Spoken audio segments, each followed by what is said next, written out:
Hello everyone, divine tarot 777 में आप सभी का स्वागत करती हूँ। मैं हूँ निधि। कैसे हैं आप? आई होप आप सभी स्वस्थ होंगे। और आज है 11/11 पोर्टल, और ये जो रीडिंग है वो है 11/11 पोर्टल की, बहुत ही खास आपके लिए, आपके रिश्तों के लिए और बहुत सारी चीजों के लिए। इस रिलेशनशिप के थॉट प्रोसेस में आज क्या है खास, हम यहाँ देखने वाले हैं। आपको रहना तो पॉजिटिव है ही, वीडियो को लाइक भी करना है, चैनल सब्सक्राइब भी करना है, ठीक है। ये कोई ऐसी बात नहीं है जिसमें आप कंजूसी करेंगे। और चलो अभी स्टार्ट करते हैं। और आपके पर्सन की जो थॉट प्रोसेस है, जो पर आपके मन की सोच है, हम उसको देखेंगे। कुछ कार्ड यहाँ पर उल्टे पुल्टे पड़े थे तो मैंने उनको सीधा लगा दिया। जैसे कि ये कार्ड बीच में कहीं से आ गए होंगे तो इनको हम सीधा कर देते हैं। That's it. Okay, angels, universe and divine, please guide करिए मुझे और बताएंगे क्या चल रहा है मेरे व्यूअर्स के पर्सन के मन में आज के पोर्टल के समय में। सबसे पहला कार्ड है 8 ऑफ वॉन्ड्स का। सबसे पहला कार्ड 8 ऑफ वॉन्ड्स। यहां पर है 4 ऑफ पेंटिकल्स का कार्ड। ओके, इसके बाद में यहां पर है आपके लिए the high priestess. Wow, this is something really good. यहां पर द एम्प्रेस। Superb superb. यहां पर आ गया है किंग ऑफ कप्स का कार्ड। यहां पर आ गया है 5 ऑफ वॉन्ड्स का कार्ड। यहां पर आ गया है नाइट ऑफ वॉन्ड्स का कार्ड। यहां पर आ गया है 3 ऑफ सॉर्ड्स का कार्ड। यहां पर है स्ट्रेंथ। यहां पर है द 9 ऑफ सॉर्ड्स का कार्ड। ओके, तो सबसे पहले अगर हम इनकी राशियों की बात करें तो चारों एलिमेंट्स हैं, 12 ही राशियां हैं। सभी राशियों के लोग यहां देख सकते हैं 10 of cups, the ultimate card. Okay, queen of swords and 5 of swords के कार्ड के साथ में यहां पर आते हैं, फॉलोड बाय 9 ऑफ कप्स के कार्ड के साथ में। यहां पर बॉटम ऑफ द डेक के कार्ड आ चुके हैं।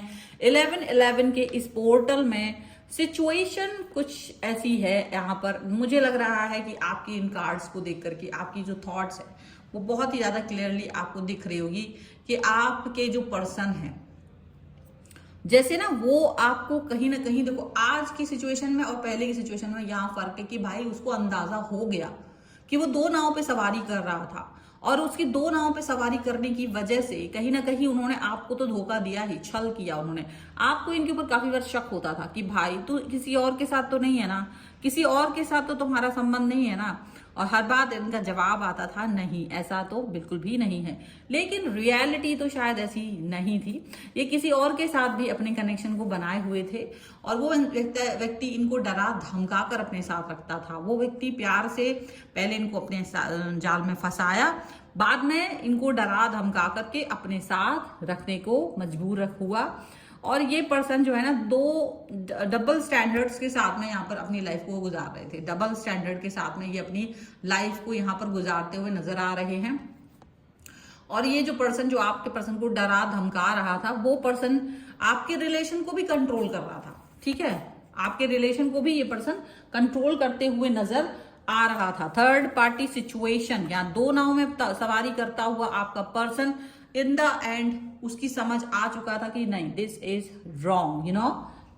तो अगर आपके पर्सन ने आपको नो कांटेक्ट सिचुएशन दे दी थी, बहुत समय से ये आपसे बात नहीं कर रहे थे, आपसे खुल के कोई बात नहीं कर रहे थे, तो यकीन मानिए कि देखो इनको लग रहा है कि अब इनको बात करना चाहिए, बिकॉज गलती इनकी है और ये सिचुएशन इन्होंने क्रिएट की है। अब देखो, ये बात आपको मैं यहाँ बता रही हूँ कि 2 नाव में सवारी कर रहे थे, लेकिन ये व्यक्ति कहीं आकर आपको ये बात कहने वाले नहीं है, क्योंकि अगर ऐसा इन्होंने कहा तो डेफिनेटली ये चीज आपको बहुत बुरी लग सकती है। और इसके बाद भी देखो, ये इंसान बहुत ज्यादा ये सोचते हैं कि आप देखो लड़ाई तो करेंगे ही, डेफिनेटली गुस्सा भी करेंगे। किसको पसंद होता है कि उसका पर्सन दूसरे इंसान के साथ भी कनेक्ट हो? किसको पसंद होता है कि उसका पर्सन उसके अलावा भी दूसरे इंसान को प्यार करे, देखे, उसे टच करे? बट ये पर्सन ऑलरेडी ये सारी चीजें कर रहे थे, इसीलिए इनको ये चीज समझ में आ रही है कि नहीं, मुझे इस पर्सन के साथ में जो कनेक्शन है वो बनाने की जरूरत है, ये है वो है, ब्ला ब्ला ब्ला, बहुत सारी चीजों के साथ में ये पर्सन वर्क कर रहे थे। फिर भी आपके जो पर्सन है उनके मन में ये बात अब तक भी नहीं समझ में आई थी उनको कि कहीं ना कहीं आप साथ छुपा करके आप वो कुछ कर नहीं पाएंगे। इन द एंड या तो उनको ही उस रिश्ते में घुटन महसूस होगी या वो उस रिश्ते से खुद ही बाहर निकल आएंगे। तो ये चीज हुई है, पर उनको ये लग रहा है कि अगर उन्होंने ये सारी बातें आपसे रिवील की, एक तो आप झगड़ा करेंगे, दूसरा क्या करेंगे, आप उन पर कंट्रोल करने लग जाएंगे, आप उन पर एक कंट्रोल बिठा देंगे। आप उनसे नहीं चाहेंगे कि ये जो पर्सन है वो आपसे जुड़े, आप नहीं चाहेंगे कि ये जो पर्सन है वो आप मतलब कहीं और जाए। तो आप इनको एक नफरत भी दोगे क्योंकि अब आप इन पर ट्रस्ट नहीं कर रहे होगे, और इनसे जुड़ना भी चाहोगे, मिलना भी चाहोगे। तो ये वाली बात भी यहां पर होती हुई नजर आ रही है। दोनों बातों के साथ में ये पर्सन यहां पर आपको दिखाई देंगे। और ना केवल ये ऐसा है, ना केवल ये इस तरीके की सिचुएशन है, बल्कि इनको ये भी फील हो रहा है, बल्कि इनको ये भी अंदाजा लग रहा है कि ये ना कहीं थोड़ा सा ग्राउंडेड नहीं हो पा रहे हैं, चीजों को लेकर ग्राउंडेड नहीं हो पा रहे हैं, बातों को लेकर ग्राउंडेड नहीं हो पा रहे हैं। ठीक है, यहां पर इनको ये चीज भी फील हो रही है। नाइट ऑफ वॉन्ड्स के कार्ड के साथ में ये पर्सन कहीं ना कहीं कुछ तरीके से अपने आप को बहुत ज्यादा ये भी फील कर रहा है कि भाई मैंने गलती तो की है, अब मुझे अपनी गलती का एहसास हो रहा है। मेरा पर्सन, उसको इंट्यूशन था और वो पर्सन मेरे को हमेशा ये पूछता था और मैं झूठ भी बोल देता था, पर साथ ही साथ में मुझे थर्ड पार्टी ने भी नचा के रखा था। इसीलिए क्योंकि स्टार्टिंग में तो इनको भी मजा आ रहा था, इनको भी अच्छा लग रहा था कि चलो अच्छा है, ये भी रह लेंगे, वो भी रह लेंगे, सब रह लेंगे, और ये पर्सन उस तरह से फील कर रहे थे। लेकिन बात सिर्फ इतनी पर ही तो रुक जाती तो कुछ बात ही थी ना, बात इतने पर रुकी नहीं। आपका जो एक ट्रू इंटेंशन था, आपका जो एक प्यार वाला जो सिचुएशन था ना, वो बहुत क्लियर था, और ये इंटेंशंस आपको आपके एंजल प्रोटेक्शंस के थ्रू आपको मिल रही थी। ठीक है, आपको एंजेलिक प्रोटेक्शन मिला हुआ था, आपको एंजेलिक प्रोटेक्शन मिला हुआ था, और वही एंजल्स आकर के आपके लव लाइफ को, आपकी लाइफ को, आपके इमोशंस को प्रोटेक्ट कर रही थी। और जिसकी वजह से अब ये पर्सन जो आपको कहीं ना कहीं बुरा फील करवाना चाह रहा था, इनको बुरा फील कर रहा है, ये खुद बुरा फील कर रहा है। जो ये मजे लेना चाह रहे थे ना दोनों पर सवारी करके, इनको खुद ही समझ में आ रहा है कि ये तो बहुत ही गलत है, ये मुझे नहीं करना चाहिए। इस थॉट के साथ में वो जी भी नहीं पाएंगे, इनको ये समझ में आ गया है।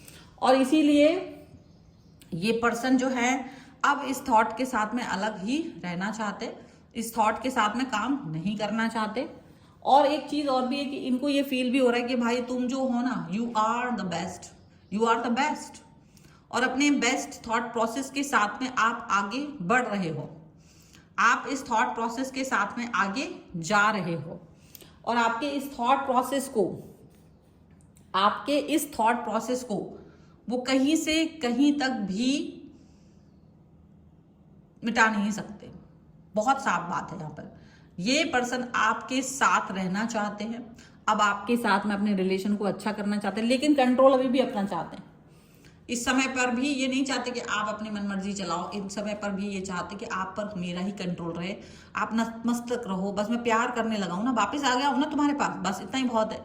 अब ये पुरानी बातों को लेकर के लड़ो नहीं, ठीक है, पास्ट था, गलती हो गई मुझसे, मैंने अपनी गलती को सुधार लिया बिना तुम्हारे कहे, बस अब ठीक है ना। तो अब वो क्या हो रहा है ना, वो अपने पाप करने से डर रहे, वो अपने ही इस सिचुएशन से डरते हुए नजर आ रहा है आपको। ये चीज आप समझ में रखिएगा। अब ये क्या करना चाहते हैं, अब ये वैसे तो बहुत प्यार दिखाना चाहते हैं आपको, बहुत प्यार वाला देवता बनना चाहते हैं। ये चाहते हैं कि मैं एकदम प्यार, बहुत ज्यादा प्यार, कनेक्शन, ऐसा कुछ दूं इस व्यक्ति को, और इतना प्यार दूं कि पूछो नहीं, बहुत ज्यादा। लेकिन ओवर थिंकिंग से आपका दिमाग खराब हो जाता है, ये बात उन्हें अच्छे से पता है, और वो आपकी ओवर थिंकिंग से बचाना चाहते हैं आपको। लेकिन आप इस ओवर थिंकिंग से बाहर नहीं आ पाओगे, क्योंकि पता है जब एंजल्स आपको किसी सही चीज के लिए चुनती हैं तो वो चाहते कि आप सही चीज पर ही वर्क करें। इनकी गलती का एहसास हुआ है, लेकिन ये अब तक जो कर रहे थे ना वो ठीक नहीं था। चलो कुछ और कार्ड्स के थ्रू देखते हैं एंजल्स हमको क्या गाइड कर रहे हैं। Angel, universe and divine, please guide करिए मुझे और बताएं कि जो मेरे व्यूअर्स हैं उनके लिए क्या गाइडेंस है, उन्हें क्या करना चाहिए इस समय पर। तो यहां पर है ऑनेस्टी एंड कम्युनिकेशन, सबसे पहला कार्ड है। चलो, या इसके बाद में ब्लेसिंग्स एंड अबंडेंस, जो कि आपने बहुत सारे की हुई है। एंड यहाँ पर है टेक अ स्टेप बैक। चलो 3 कार्ड्स के थ्रू हम आपके लिए जो एंजल ने गाइडेंस दी है उनको हम ले लेते हैं, ठीक है। तो सबसे पहली बात यह है कि आपको एंजल्स ने साफ बोल दिया है कि भाई अपने रिश्ते में आप तो ऑनेस्ट रहो ही, कम्युनिकेशन आप कर ही रहे हो। अब अगर आप एक रिलेशन को आगे बढ़ाना चाहते हो, अगर आप इस रिश्ते को आगे लेकर जाना चाहते हो, तो वहां ऑनेस्टी रखो, वहां कम्युनिकेशन रखो और उस ऑनेस्ट और कम्युनिकेशन वाले सिचुएशन को एक्सेप्ट करो और आगे बढ़ो। तो कहीं ना कहीं ऑनेस्टी और कम्युनिकेशन की थॉट प्रोसेस आपके पर्सन ने अगर अपना ली, मान लीजिए थोड़ा बहुत कहीं, तो फिर आपको डिसीजन मेकिंग करनी है वो आप अपने हिसाब से कीजिएगा। क्योंकि अगर आपको लगता होगा कि यार इसने मेरे साथ छल कर दिया है और मैं इसे माफ नहीं कर सकती हूँ, नहीं कर सकता हूँ, तो फिर आप बैक ऑफ कर सकते हो। बिकॉज यहाँ पे है ना take a step back. In case देखो नाराजगी का भी एक स्टेप बैक हो सकता है और रिश्ता का भी हो सकता है, ये आपके ऊपर है कि अगर आप हो सकता है ना माफ करके एक कदम पीछे आ जाओ कि चलो ठीक है एवरीथिंग इज फाइन नाउ, और एक कदम होता है कि चल रिलेशन को ही छोड़ दे और अपने एक कदम पीछे, मतलब बिना कुछ कहे पीछे चले जाना। तो दोनों ही स्थितियों में उससे लड़ने की जरूरत नहीं पड़ेगी आपको। मतलब आप क्या करना चाहते हो ना वो आपके ऊपर है कि साथ में चलना है या मूव ऑन करना है, वो आपको करना है। यानी गुस्से के प्रति आपको एक स्टेप पीछे जाना है या किस हिसाब से, क्योंकि यहाँ पर अबेंडेंस एंड ब्लेसिंग्स का कार्ड, तो डेफिनेटली आपको जो सिचुएशन मिली है ना वो आपके एंजल्स के थ्रू मिली है। वो आपके एंजल्स आपके खुद के अच्छे कर्मा और आपकी बिलीफ सिस्टम की वजह से मिली है। तो बिलीव बनाए रखिए, क्योंकि कभी कभी बिलीव सिस्टम आपको, यकीन आपका है ना, गड़बड़ करने की कोशिश करता है, लेकिन ऐसा कुछ करना नहीं है। आपको अपना बिलीव बनाए रखना है और उस पर वर्क करना है। और ये फिलहाल की रीडिंग है, इसलिए इस पर रीडिंग को क्लेम करने के लिए वीडियो लाइक करना है, चैनल सब्सक्राइब करना है एंड लिख देना है आई एम फाइन 1111। और पर्सनल रीडिंग के लिए आप आ सकते हैं, व्हाट्सएप नंबर आपकी स्क्रीन पर है। रीडिंग स्टार्ट होती है 199 रुपीज ऑनवर्ड्स। मिनी रीडिंग से लेके डिटेल रीडिंग तक करवा सकते हैं। आपको ये वीडियो कैसा लगा मुझे कमेंट बॉक्स में जरूर बताएगा। मिलते हैं एक नई रीडिंग के साथ जल्दी, तब तक देखते रहिए divine tower 777। Thank you for watching, bye.